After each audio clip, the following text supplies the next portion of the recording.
Welcome back to Everything Goes. Today, damn. Oh shit, what the fuck is going on? My shit look crazy right now. Damn. That's how you starting the drum? My shit, the Earl chopped by a ring. No. Welcome back to Everything Goes. Today I'm in the studio with Damn, you forgot. We looking right at you. Today I'm in the studio with my man E to the right. Yes, sir. My name is John. Shout out my man Dan on the shirt. Got my man Will. Yo. And we gonna jump right into it. Hold on. Before we jump into it, we missing Short Dog. He'll be back soon. He will. His return is highly anticipated. Highly anticipated. You know, we had him on the Monday Night Reaction. Hope you caught it last week. That was heavy. I loved it. We might have another one for you guys tonight. We'll see. Shout out Chris. Appreciate that. On the live too. That was thorough. Appreciate you. We gonna have Chris back. We got a couple segments coming up for you sure. guys. So we're gonna jump right into it though. We're gonna start with the MVP discussion after the game I seen last night. Who do you guys think is the MVP going into week 13? I'll start with this joint.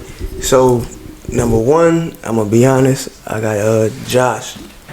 Just off the simple fact that I love the way they've been playing, and the only knock against them right now is their loss to Lamar. But it's not really a knock because he's number 2 on my MVP list, and that defense at the time, they was rolling.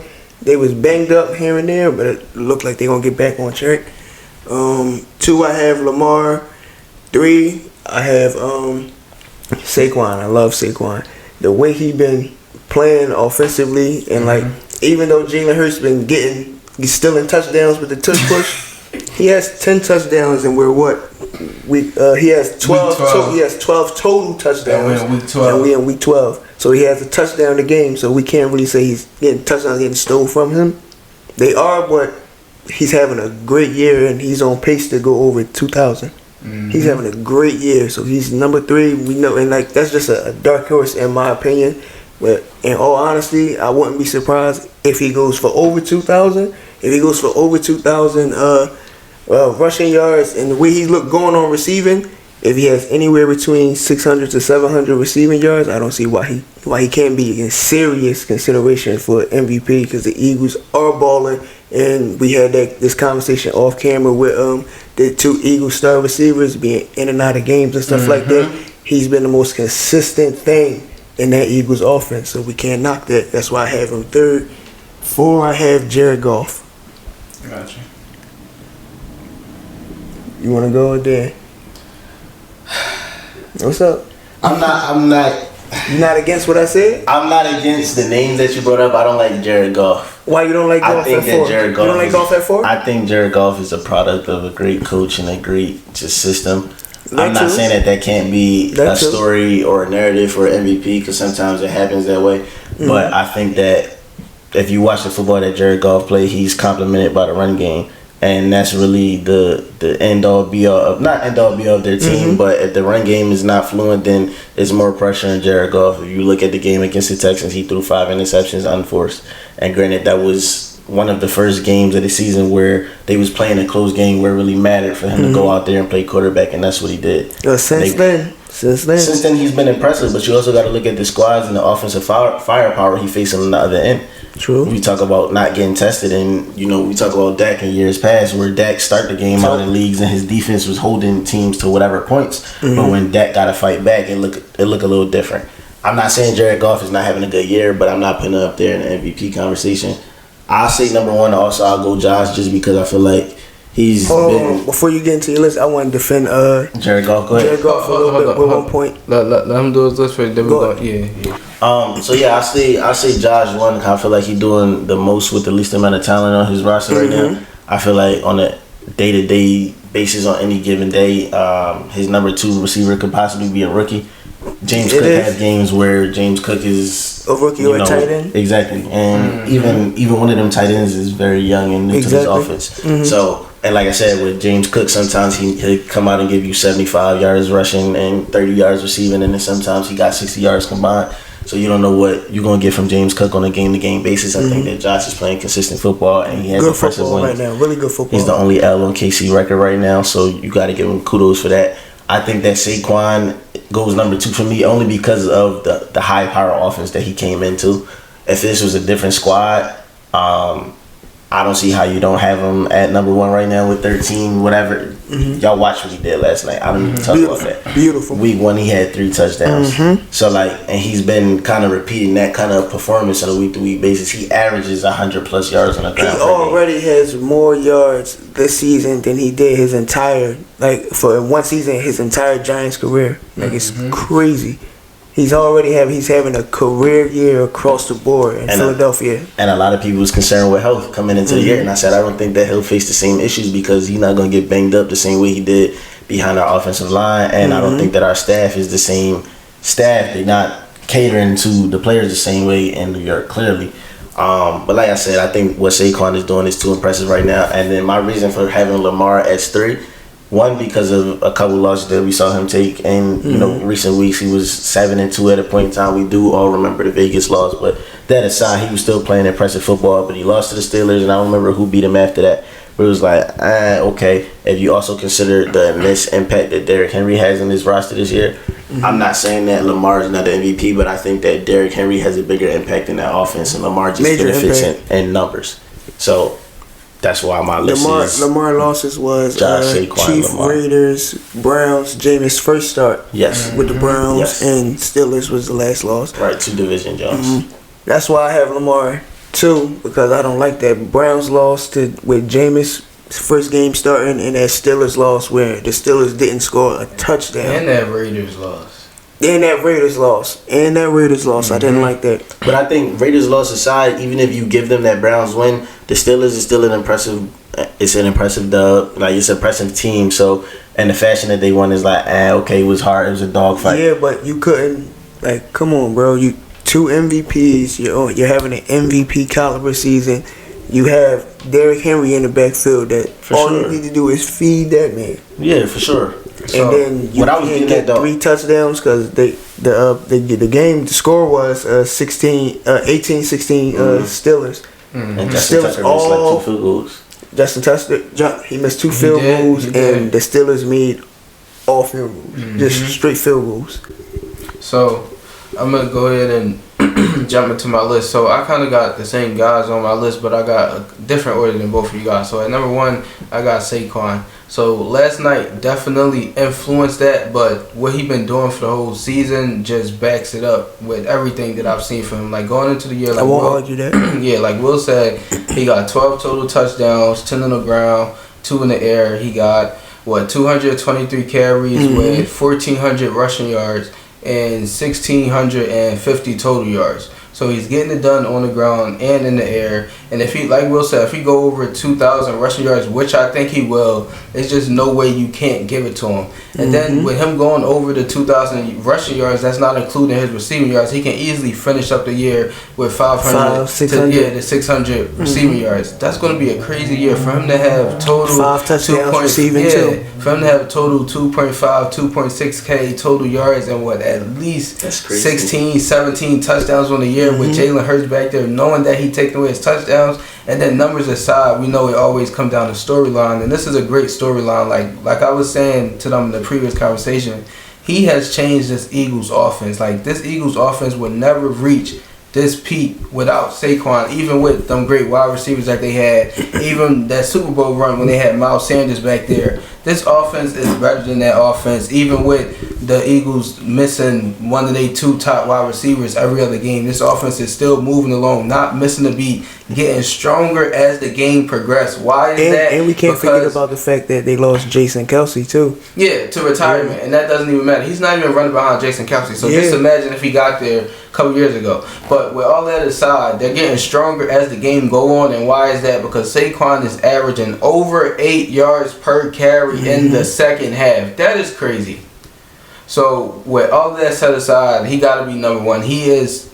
I've watched him solely win games for the Eagles this year. Yes. Just how quarterbacks go out there. Multiple games. Just how quarterbacks go out there and win games for their team. That running back he is beat going Green out Bay there. by himself. We won. That running back is going out there and winning games for that team. So I got him number one. Going on to number 2, I got Josh Allen. I've been raving about him all year, and the numbers just back it up. And he backed it up in that statement win against Kansas City the other week. That run at the end to close it out, that was an MVP type moment. Yes, it was. And he's definitely going to follow it up after this bye week going into the year. He got 18 passing touchdowns, only 5 interceptions, and 2,500 passing yards. And we know what he's doing on the ground. He didn't have that many rushing yards, but he got, I think, 3 or 4 rushing touchdowns. So he's getting it done on the ground as well. So I got him at number 2. His team is successful with them weapons around him. Like, he don't have the talent that all these other candidates have around him, and he's getting it done. That's why I have him 1. Exactly. So I got him at number 2.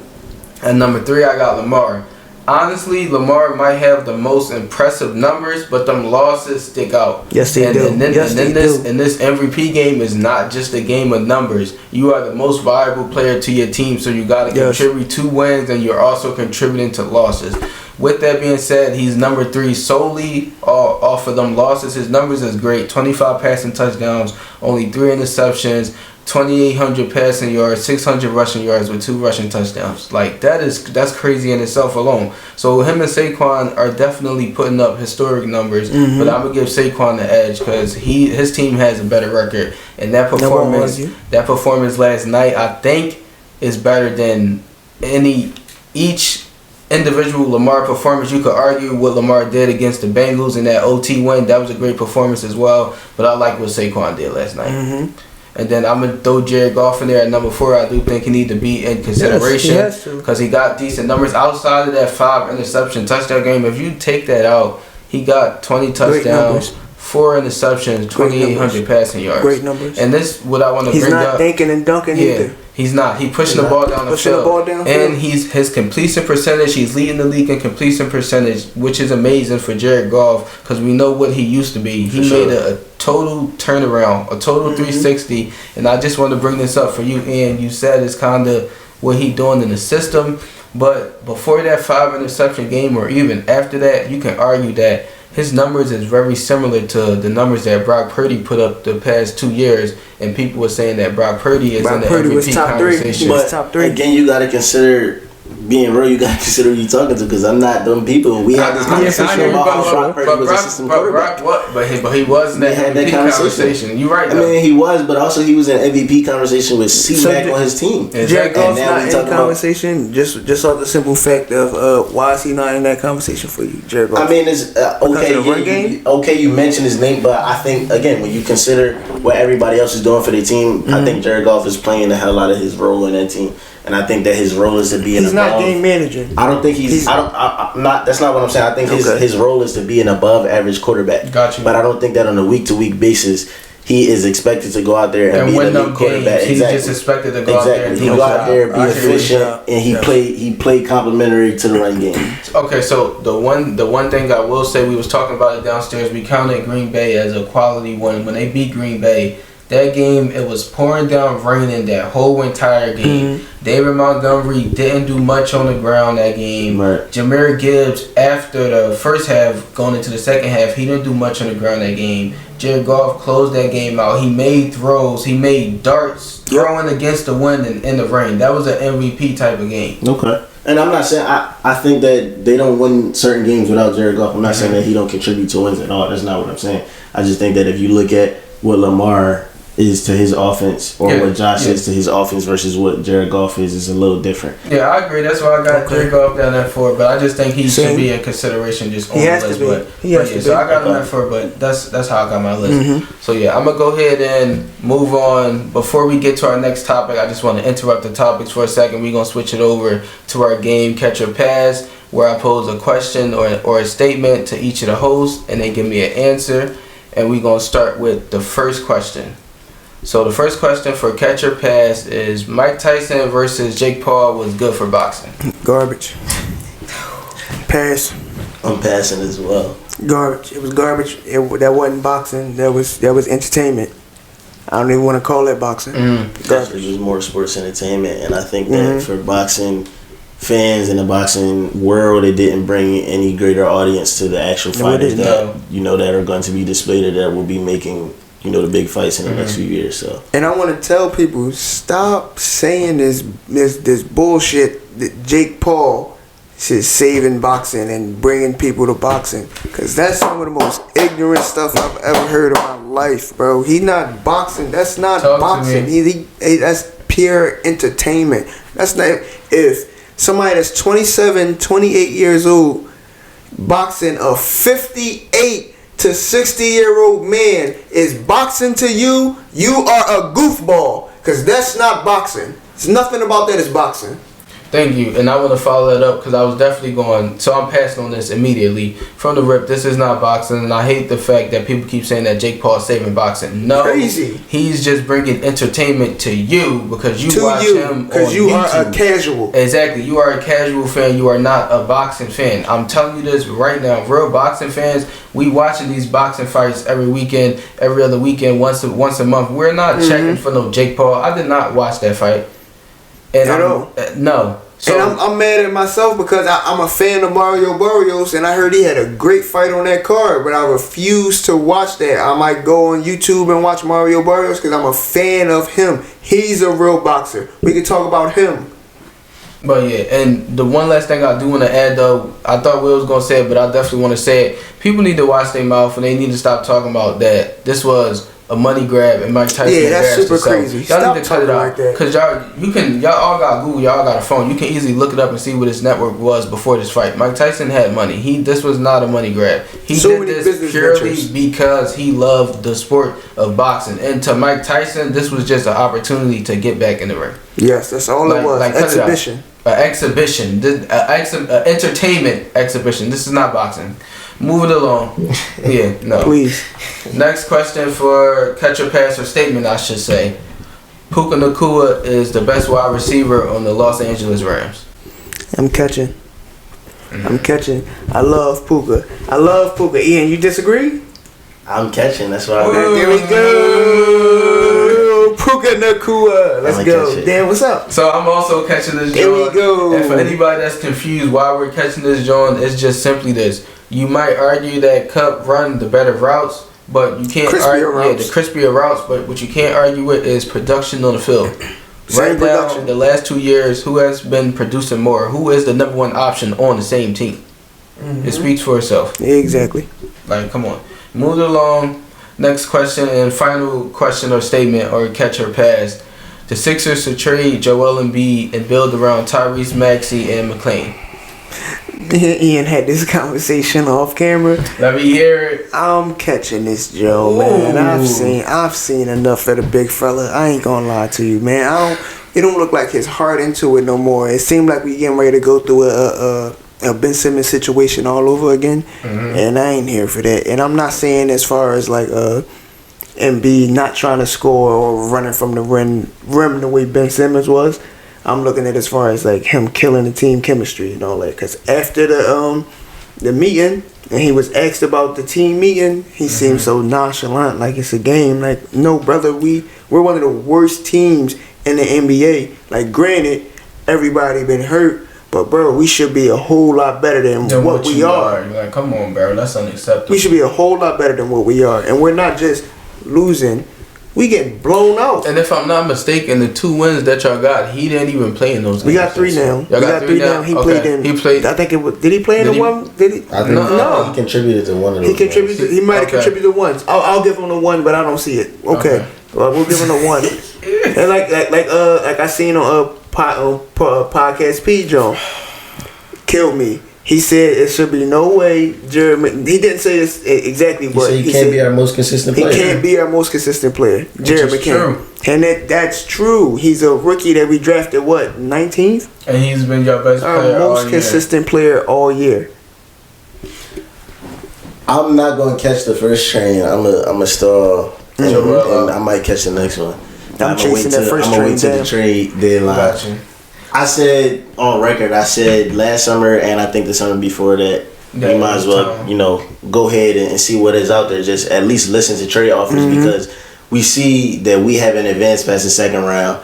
And how much better can we really get? How much better can we get to the point where we feel like we can compete with Boston? And if we're not realistically competing with Boston, then what are we really doing? So I brought it up before, this year. I like the Paul George signing. Jerry McCain is playing better than what we expected him to play, and considering the fact that we haven't had 5 games where everybody has been healthy and on the court. Maxey was out there for a little bit, then he got hurt. He just came back. I think they played 3 total games together. Exactly. So for that reason, I'll stall, wait till the trade deadline comes up, comes up, and then reassess. But I think that if it don't look, even if this season is a dud, I think if it looks somewhat together, like it's coming together by the trade deadline, then you let it play out. And again, Joel here for I think 3 more years. Paul George signed for 4 years, so you let it play out a year or 2 if it looks somewhat together by the trade deadline. But if it's just more of BS, more of him looking like he's just here to collect a check. If it's more of that and more him missing games and Paul George missing games, then go ahead. We can ship him out while he got some sort of value.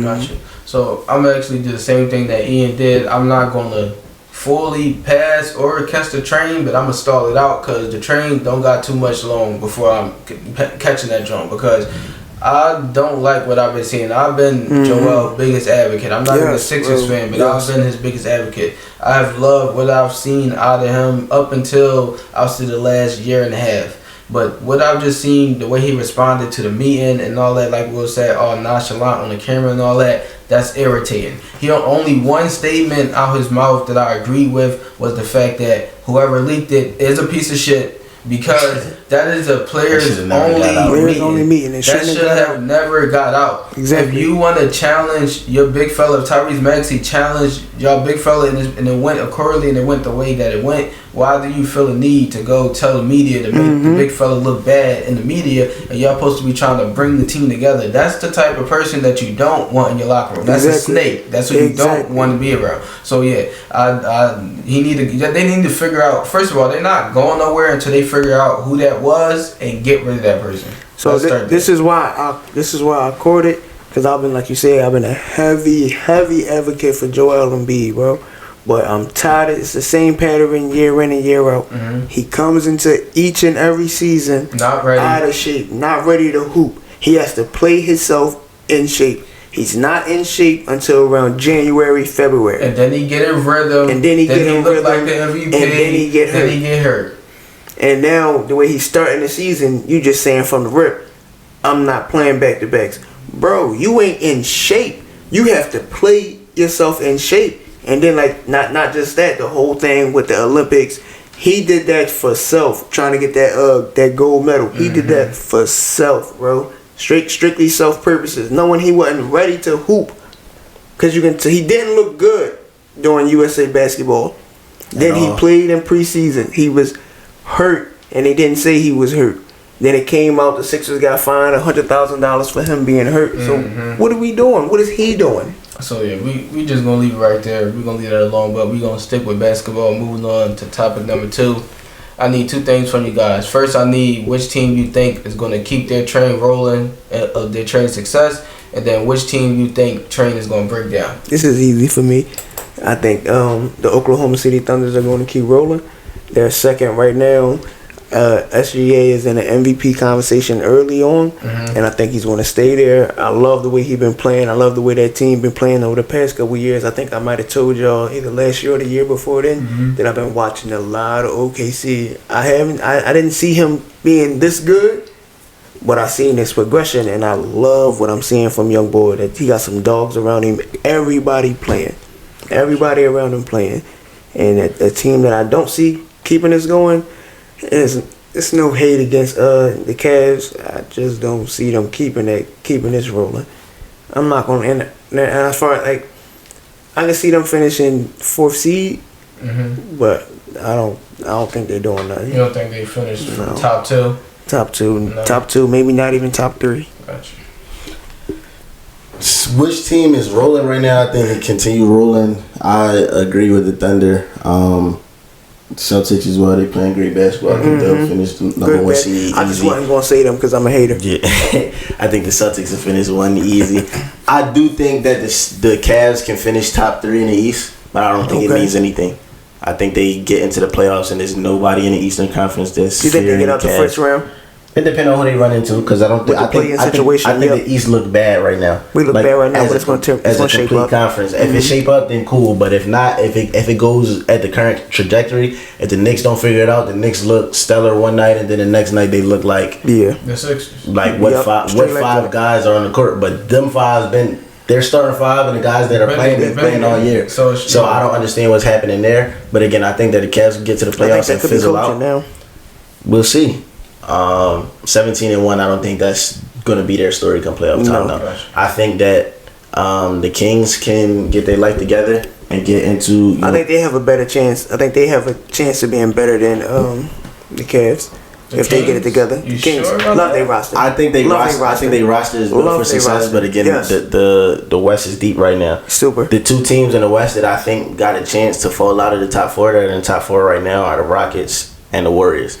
I say the Rockets only because I don't think that y'all have an identity right now. I see the Rockets being a play-in team, and if they're not a play-in team, I think they're 6. Yeah, that's what I'm saying. Like I think the Rockets finish 5 or worse in the West, only because I don't think that y'all have a clear identity.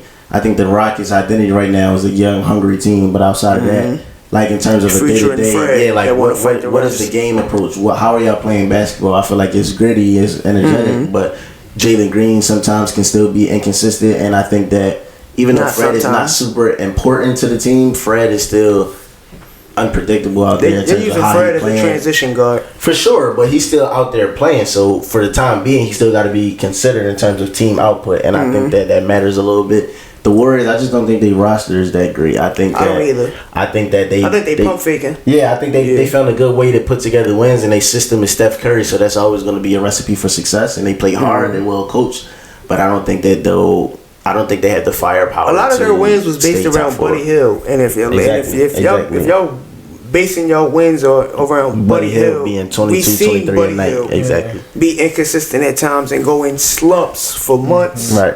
So yeah. So for this question, both of my teams basically came from the West. I just stayed with the West.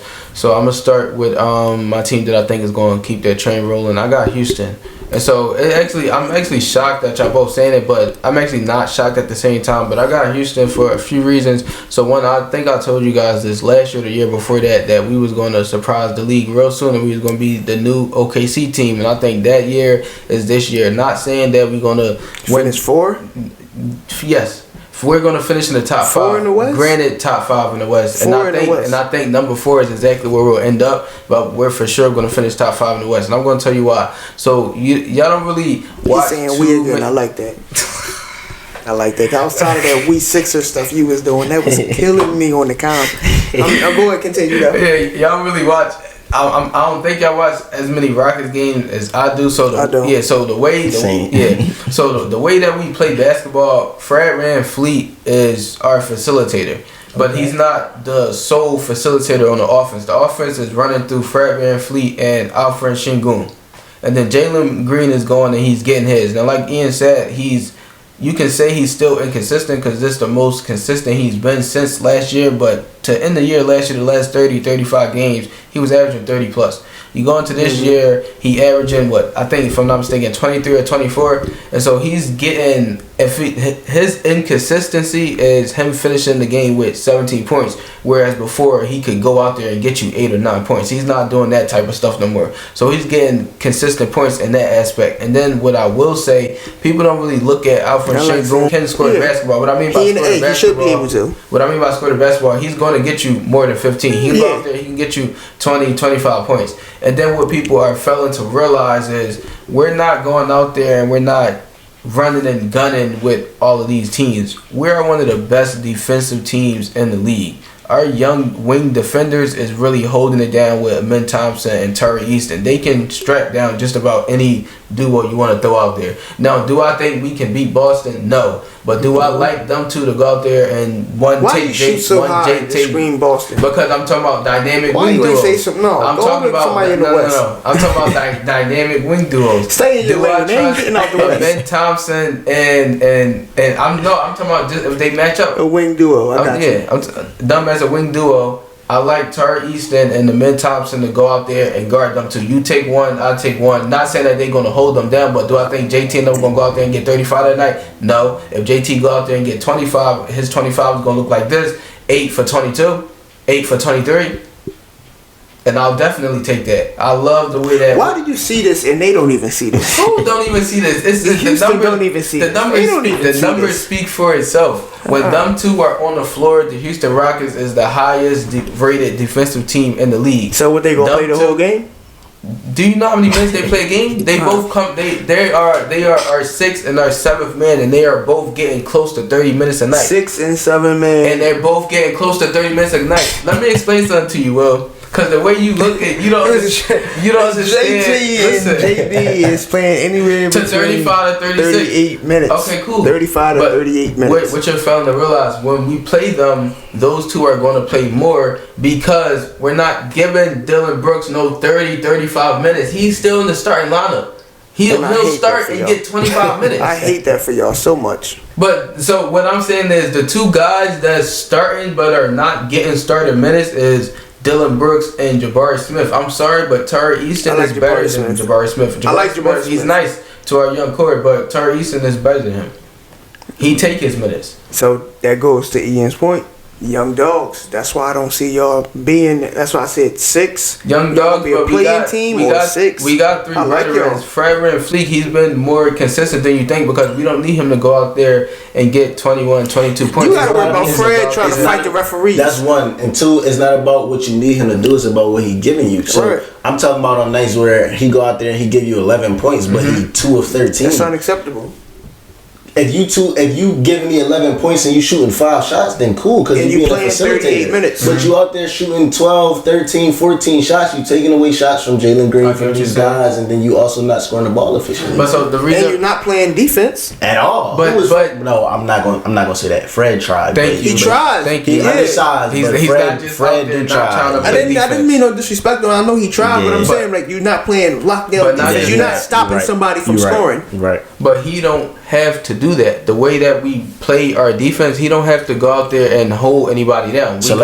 Everybody else around, though. So what's everybody else just let me ask. If y'all finish 4, room for foul trouble, huh? If y'all finish 4, who the 3 that y'all finish that y'all finish after? Who's the 3 above y'all? If y'all finish 4, if we finish 4, the 3 that's gonna finish above us. So OKC is gonna finish. Right here. I'm looking at it right now. All right. Yeah.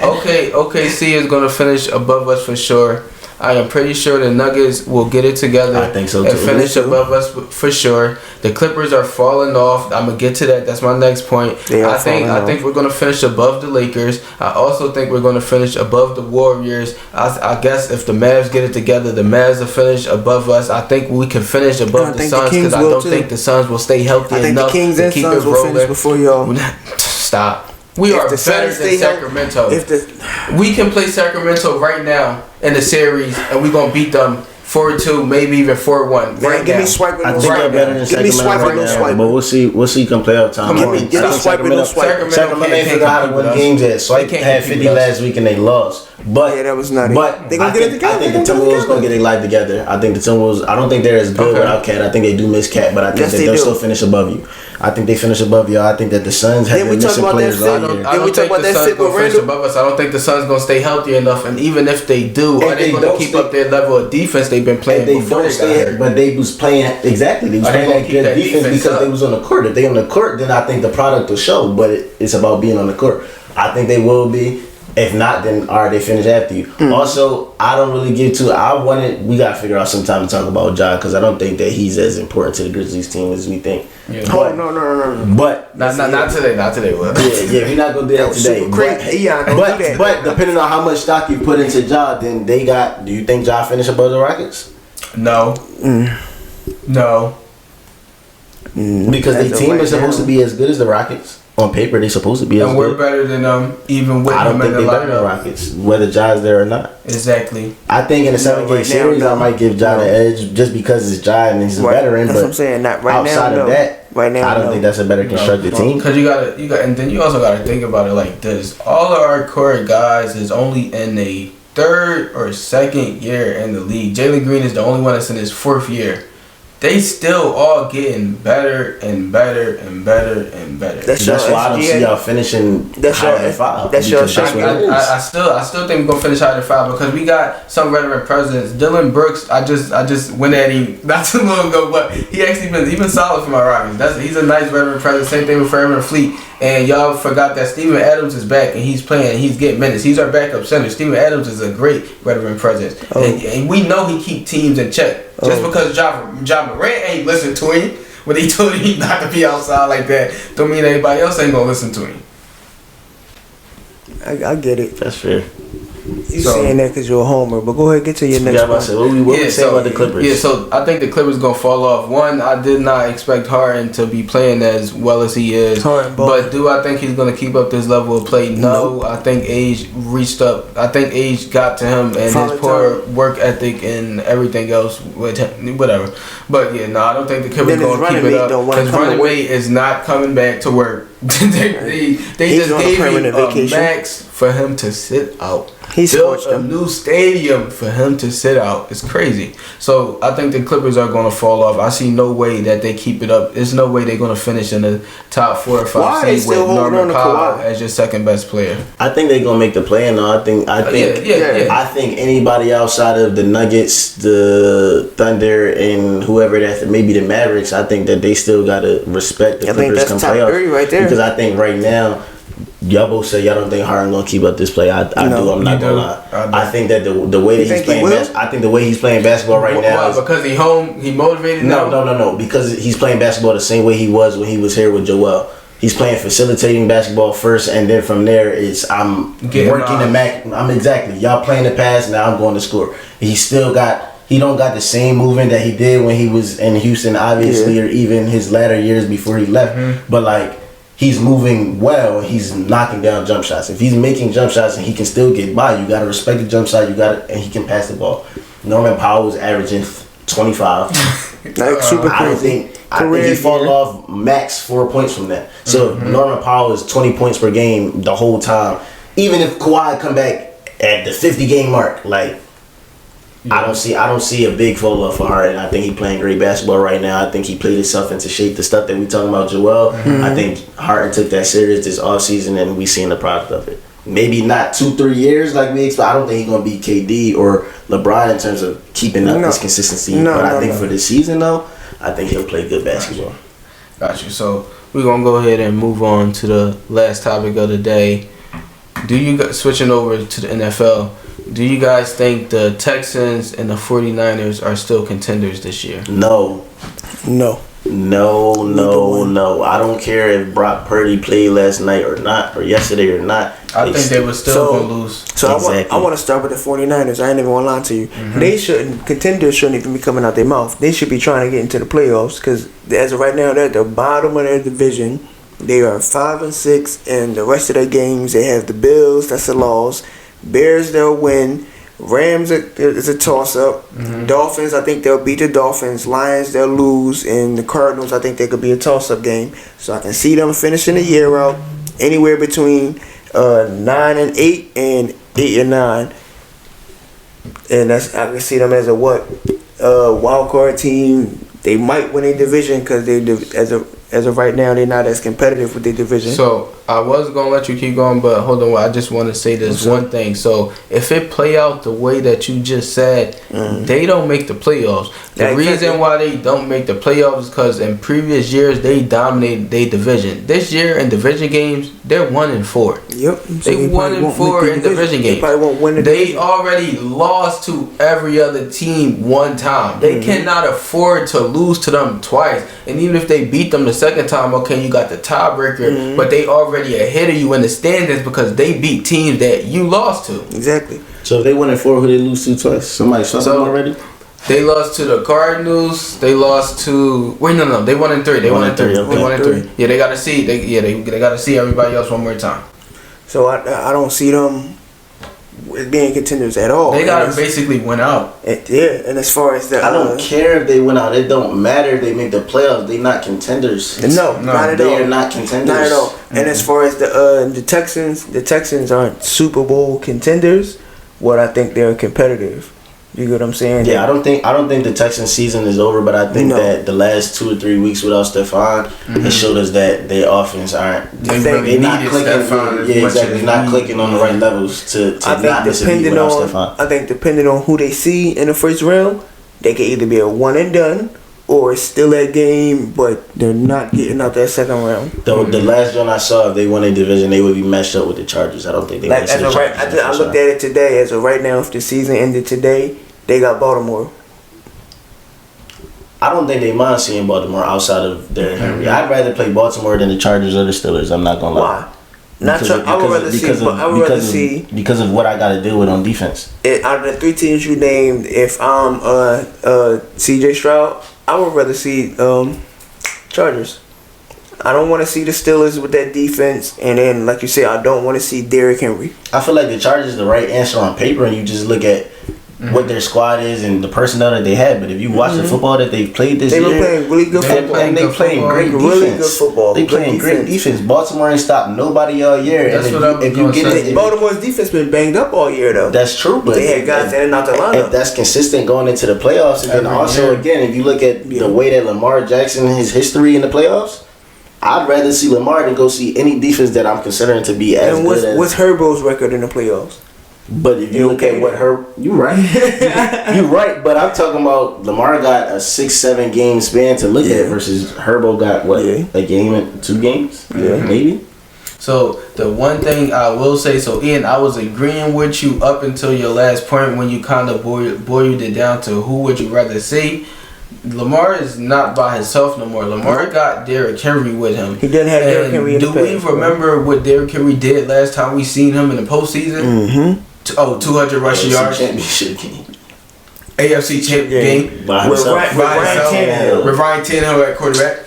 God. So Derrick Henry can get it done in the postseason. I'm not saying he so in the moments, Derrick Henry aside. Yeah, so in the moments where Lamar might come up short, you got that superstar running back behind you. Hand it off to. Yeah, that you can hand it off to that can pick it up for you. But I would still say I would rather see Baltimore because, like you said, their defense haven't stopped anybody all year. And even with them getting guys back, I feel like they're really missing Patrick Queen. Him leaving is really making it harder for them because now they're not getting home to the quarterback as quick as they used to. They can no longer do the Kyle Hamilton's quarterback blitz because they need him to cover now. Because they don't have nobody else back there, right. So their defense is really completely different than years past, and it's kind of. I feel like CJ, if his offensive line can hold up, he will be able to pick that defense apart. But if nobody have anything else, you can leave it there.